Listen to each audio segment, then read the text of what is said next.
Hi, in this video we are going to see perception. It is surprising that we receive some objects and reject others. It is equally surprising that an object received is understood differently by different people. Some view a painting as beautiful while others may see the same painting as ugly. The answer is perception, a strong component of human organism. The process by which people organize, interpret, experience, process, and use stimulus material in the environment so that they satisfy their need is called perception. Let us see, why do we study perception? We study perception to understand the task to be performed, to understand associated importance of the tasks allotted, to understand the preferred behavior to complete respective tasks, and to clarify role perception. For example, every member in a group has to be clear regarding the role allotted to them. Now let us see the perceptual process.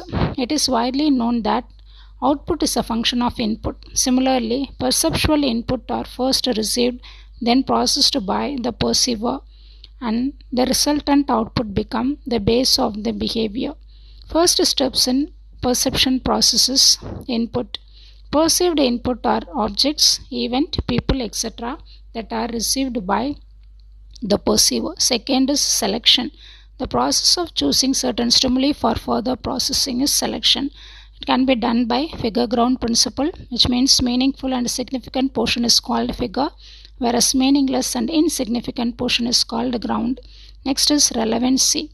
It is people perceive the things that are relevant to their needs and wants. By using these two methods, we can choose stimuli for further processing. The next step is organizing. Perceived inputs are organized into meaningful picture to the perceiver. It can be done by grouping. In order to make sense of our world, our brain tries to see patterns or shapes that are recognizable. This principle is called grouping. It can be done by proximity, which means describe how the elements are close to each other. Continuity, which explains the arrangement of elements. Closure, the tendency to organize perceptual stimuli so that they form a complete message. Simplification, which means less important information is avoided and attention is focused on important information. The next step is interpretation. It is subjective and judgmental process. It can be done by halo effect, which means using single personality trait. Then stereotyping, which means judging people on the basis of characteristics of the group they belongs to. Next, attribution, when people attach cause and effect explanation to their behavior.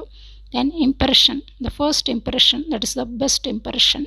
And inference, the first impression, judging with limited information. Example, persons in a library may be the rank holder. So the next step is output. It may be attitude, belief, feeling, action. So as a result of output, there will be change in the behavior. The dependent on this perceived output in turn generates responses from the perceived, and these responses give rise to new set of input. That is, it leads to certain change in the behavior. These are the various steps or process of perception.